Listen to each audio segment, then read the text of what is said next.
तो सभी को प्रणाम, नमस्कार। नमस्कार, प्रणाम। तो हम शुरुआत करते हैं आज। धातु विषय क्या है इसको जानने का प्रयास करते हैं। यहाँ मैं स्क्रीन पे देखूंगा तो मुझे किताब नहीं दिखती, क्या करूं। स्क्रीन पे देखना जरूरी है। आपको वीडियो ऑफ करना है तो ऑफ कर सकते हैं। ऐसा दिखेगा। नहीं, यार, आप बंद कर दीजिए। हाँ, वीडियो चलिए बंद कर दीजिए। चलिए ठीक है। तो आज हम शुरू करते हैं। वीडियो बंद कर दीजिए। धातु ठीक नहीं लग रहा है क्या? नहीं, आप बोल रहे हैं ना, नजदीक से देखना पड़ेगा। हाँ, वो मैं देख लूंगा, मैं पास में इधर लाया हूँ, जितना हाँ, होगा तब ठीक। हाँ, इतना ठीक है। ऐसा रहेगा। थोड़ा साइड में है, बीच में।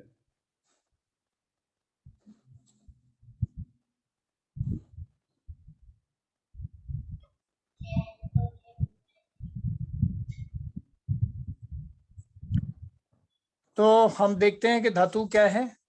आयुर्वेद के अनुसार धातु क्या है, धातु को समझने का प्रयास करते हैं। धातुएं हमारे 7 प्रकार की धातु हैं। धातुओं के नाम देखें तो हम रस, रक्त, मांस, मेद, अस्थि, मज्जा, शुक्र, ऐसे 7 प्रकार की धातुओं का वर्णन हमारे शास्त्रों में दिखाई देता है। तो अब हम जो चर्चा करने वाले हैं वो है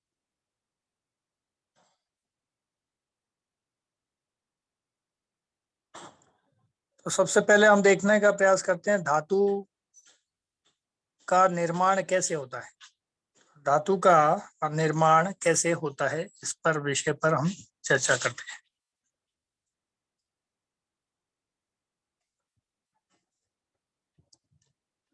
तो हम जो कुछ भी खाना खाते हैं वो पोषक अग्नि द्वारा पचने के बाद पोषक अग्नि द्वारा पचने के बाद कई प्रक्रियाओं से गुजरता है, और उन प्रक्रियाओं से गुजरने के बाद में इन धातुओं में बदल जाता है, और उसके द्वारा बनाया गया खाना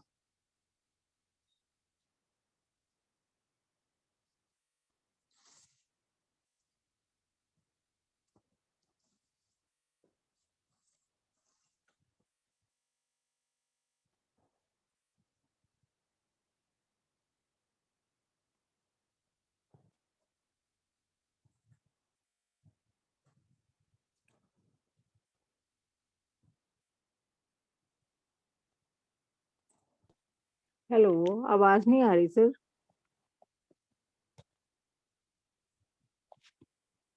हेलो, आ रही है आवाज? हाँ, अब आई है। हाँ जी, हाँ जी। ओके ओके, फिर से मैं रिपीट कर लेता हूँ। हम जो भी खाना खाते हैं वो पाचक अग्नि द्वारा पचने के बाद कई प्रक्रियाओं से गुजरते हुए इन धातुओं में बदल जाता है। मतलब 7 प्रकार की जो धातुएं हैं उनमें बदल जाता है। अब वो कैसे बदलता है, बदलने की प्रक्रिया क्या होती है, इसको हमें समझना है आज। तो आपके द्वारा खाया गया जो भोजन है आगे चलकर 2 भागों में बढ़ जाता है। एक तो सार भाग में और दूसरा होता है मल भाग। तो सार भाग का मतलब है भोजन से मिलने वाला जो पोषक तत्व है, वो पोषक तत्व और ऊर्जा, जिससे हमारा शरीर जो है ठीक ढंग से काम कर सके। तो ये ऊर्जा की हमें आवश्यकता है उसको चलाने के लिए। शरीर को जो फ्यूल जिसको बोलते हैं हम शरीर का, वो फ्यूल ऊर्जा के रूप में हमें चलाने के लिए पोषक तत्वों की आवश्यकता रहती है। तो वो पोषक तत्व एक तो भोजन में से निकल जाते हैं, दूसरा होता है, ये तो इसको बोला जाता है आयुर्वेद में सार भाग, और दूसरा होता है मल भाग। ठीक है, तो एक तो सार अलग हो गया और मल अलग हो गया। मल का मतलब जो वेस्ट मटेरियल हो गया शरीर को, जो निष्कासन के योग्य है ना, उसके तरफ से, स्टमक की तरफ से एक बार से बाहर निकालने की प्रक्रिया है। तो मल के लिए बाहर निकलने की प्रक्रिया होनी है और सार भाग के लिए शरीर के अंदर ऊर्जा के लिए भेजने की प्रक्रिया होनी है। तो सार का मतलब है भोजन से निकलने वाला पोषक तत्व और ऊर्जा, जिससे हमारा शरीर ठीक ढंग से काम कर सके। और यही वही मल से तात्पर्य है कि भोजन को पचाने के बाद जो अपशिष्ट बनता है, यानी वेस्ट मटेरियल बॉडी का बनता है, जिसका शरीर में कोई योगदान नहीं होता, मतलब उसका कोई काम तो है नहीं, वो मल के रूप में शरीर से बाहर निकाल दिया जाता है या निकल जाता है, क्योंकि उसका उपयोग है नहीं इसलिए। तो शरीर का यह सार वायु की मदद से खून में पहुंचता है, क्योंकि वात जो है, क्या वात का हमने क्या काम देखा था? ट्रांसपोर्टेशन का कार्य देखा था। और कफ का यानी शरीर को बनाने का, जोड़े रखने का काम है। और पित्त का क्या काम है? पोषण युक्त पोषक तत्वों को पकाना या उसमें कन्वर्ट करना। ठीक है, ये पोषण के लिए जो मूल भाग है भोजन का वो प्राप्त होता है, उसको पोषण योग्य बनाना। ये तो हुआ हमारा पित्त का काम।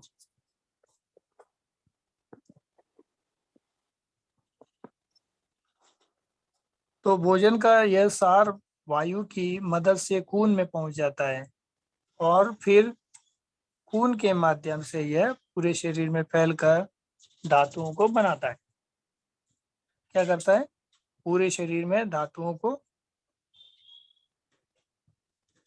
बनाने का काम करता है। ये सारी धातुएं एक क्रम में हैं और प्रत्येक धातु अग्नि द्वारा पचने के बाद उसकी अगली धातु में परिवर्तित हो जाती है। यानी 7 धातुएं हैं, जैसे जो अभी अग्नि द्वारा इसका पाचन होगा, हर धातु की अपनी एक अग्नि है, तो यहाँ पर अग्नि के द्वारा उसका पाचन होगा रस धातु का, रसाग्नि द्वारा। और पाचन होने के बाद में सार भाग और मल भाग दोनों अलग अलग हो जाएंगे। तो ठीक यहाँ पर वही बताया गया है कि ये सारी धातुएं कब एक क्रम में हैं, यानी क्रम में रस रक्त मांस में अस्थि मज्जा शुक्र, ऐसा करके पूरा 7 का एक क्रम है, एक के बाद एक, तो क्रममय है। और प्रत्येक धातु अग्नि द्वारा पचने के बाद अगली धातु में परिवर्तित हो जाती है। क्या बोलते हैं यहाँ पर, क्या बताया गया? प्रत्येक धातु अपनी अगली धातु में पचने के बाद में अगली धातु में परिवर्तित स्वतः हो जाती है। ठीक, अपने आप से हो जाती है।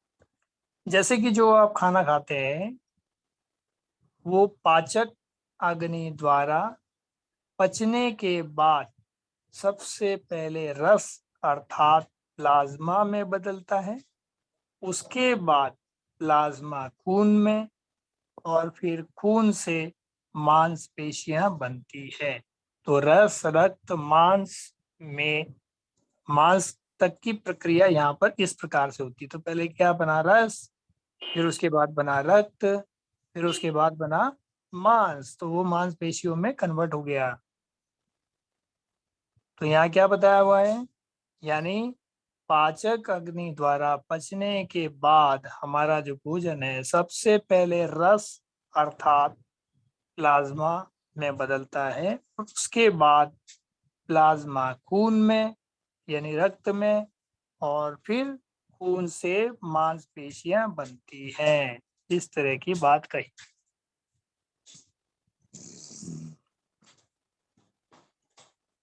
इसी तरह यह क्रम चलता रहता है।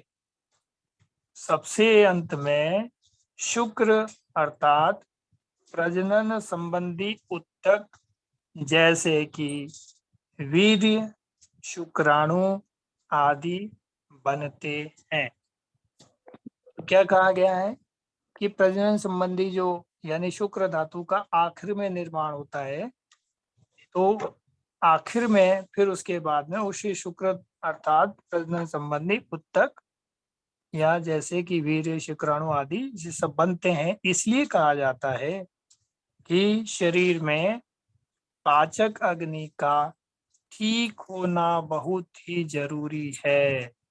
यानी रक्त अच्छा बनेगा तो रक्त भी अच्छा बनेगा, रक्त अच्छा बनेगा तो मांस भी अच्छा बनेगा, है ना। तो ये तो क्रम है, एक धातु अच्छा होगा तो दूसरा वाला भी अच्छा होगा, एक खराब होगा तो दूसरे सब खराब होंगे।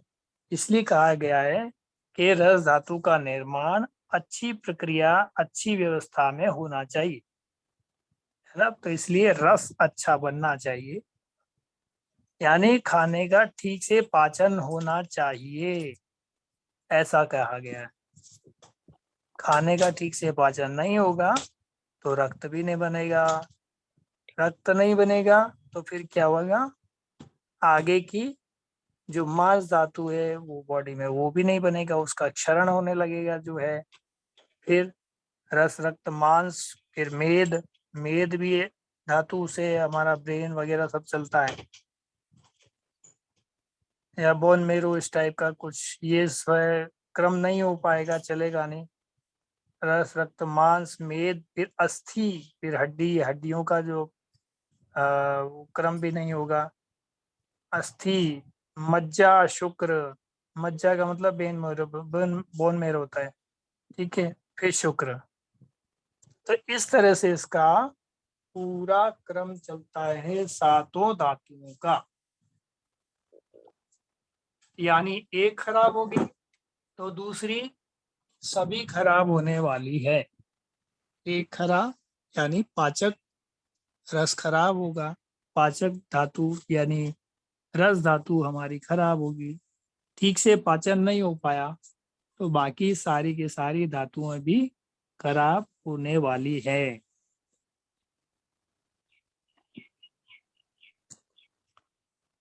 तो रस धातु की चर्चा करते हैं। नंबर 1, धातुओं का निर्माण कैसे होता है ये हमने जानने का एक प्रयास किया, और अभी हमने जो देखा इसमें कि कैसे धातु बनी रही है, तो धातु का निर्माण कैसे होता है ये हमने जाना। अब पहली जो धातु है उसकी बात करते हैं हम, रस धातु। तो रस धातु 3 दोषों, 7 धातुएं, 5 तत्व, शरीर, इंद्रियां और मन के सहारे कार्य करती है। मतलब इसको ऐसे समझे हैं कि 3 दोषों यानी कफ, पित्त, वात, 7 धातुएं यानी रस, रक्त, मांस, मेद, अस्थि, मज्जा, शुक्र, 5 तत्व यानी अग्नि, जल, पृथ्वी, पृथ्वी, अग्नि, जल और वायु और आकाश, 5 तत्व, शरीर, इंद्रियां, इंद्रियां मतलब ये हमारी आंख, नाक, ये मन, और मन, मन का मतलब अंतरात्मा बोलो, मन बोलो, जो भी बोलना है वो बोलो। तो 5 तो हमारी इंद्रियां हो गई, ये अब आंख, नाक, मुंह, कान, जो भी इंद्रियां हो गई सारी। इसके बाद में मन, मन के सारे कार्य, मन के जितने भी कार्य हैं ये इसी रस धातु से ही होते हैं। तो ये इन सब के जितने भी कार्य हैं इनको करने के लिए रस धातु का अच्छा होना जरूरी है, तब ये ठीक से कार्य करेंगे, राइट। तो यहाँ स्पष्ट है कि तीनों दोषों, 7 धातुएं, 5 तत्व, शरीर और इंद्रियां और मन के सारे कार्य इसी रस धातु से होते हैं। क्लियर।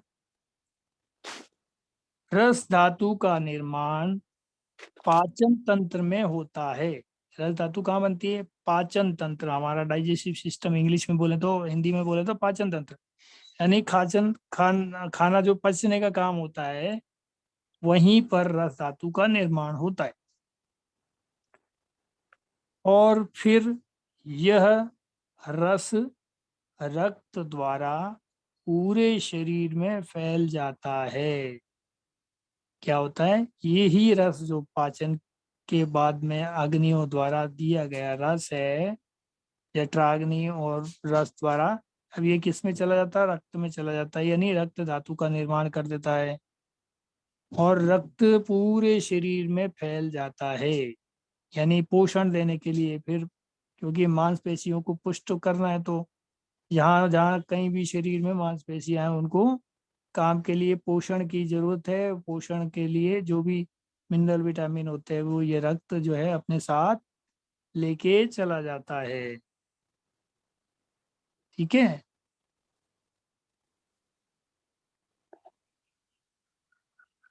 तो इस तरह से ये रस धातु की बात हुई। क्लियर?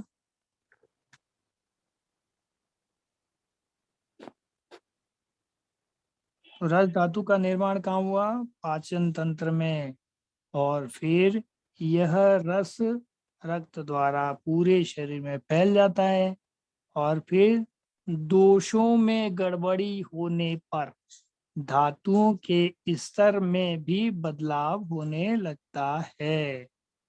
जैसे ही कफ पित्त वात में कोई 19-20 दोष गड़बड़ होता है, उनमें इरेगुलेशन आता है। जैसे ही असमानता पैदा होती है पांचों तत्वों में, तब क्या होता है, तब कोई न कोई दोष प्रकट होता है, असंतुलन, यानी धातुओं का या पांच तत्वों का असंतुलन ही रोग को जन्म देता है, ऐसा मान।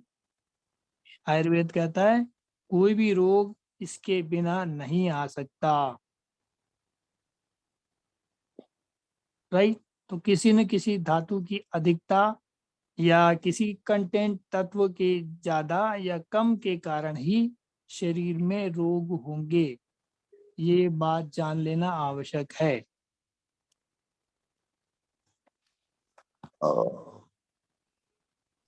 दादा, ये यहाँ से आप पढ़ के सुना रहे हो, ये भी हमें शेयर कर दो तो हम भी देखते रहे, तो उससे ज्यादा क्लियर नहीं होगा? हाँ, ये मैं कर दूंगा, अभी तैयार किया है ना, तो ठीक मैं है, शेयर नहीं कर पाया इसको, ये ठीक मैं है, कर ठीक, दूंगा। तो ठीक आप है पढ़ दादा। लेना, इसको पढ़ भी लेना। हाँ, वही थोड़ा इजी भी हो जाएगा, समझ भी आ जाएगा। हाँ, अब तो क्योंकि पढ़ना ही पर्याप्त नहीं होता, उसको व्याख्या हाँ, भी करना होता है। समझना भी, हाँ। नहीं, मेरे हाँ का सामने होगा तो थोड़ा अच्छा सा समझ पाएंगे ना। हाँ हाँ, वो मैं आपको डाल दूंगा ग्रुप में, आप इसको शेयर करने के बाद में आप लोग आराम से पढ़ सकते हैं। ठीक है दादा, thank right? You. Right, thank you. तो अब हम आगे बढ़ते हैं, रस धातु की हाँ, मतलब रोगों की उत्पत्ति कहाँ से पता लग गया ना हमको, यानी पांच तत्व और धातुओं में इम्बेलेंस, कुछ घट गया बढ़ गया, और पांच तत्वों में कमी या पेशी हो गई, ज्यादा अधिक हो गया, तो भी रस धातु, इनके कारण ही हमारे शरीर में क्या होता है, रोगों की उत्पत्ति पाई जाती है। क्लियर हो गया है अब तक? चलिए,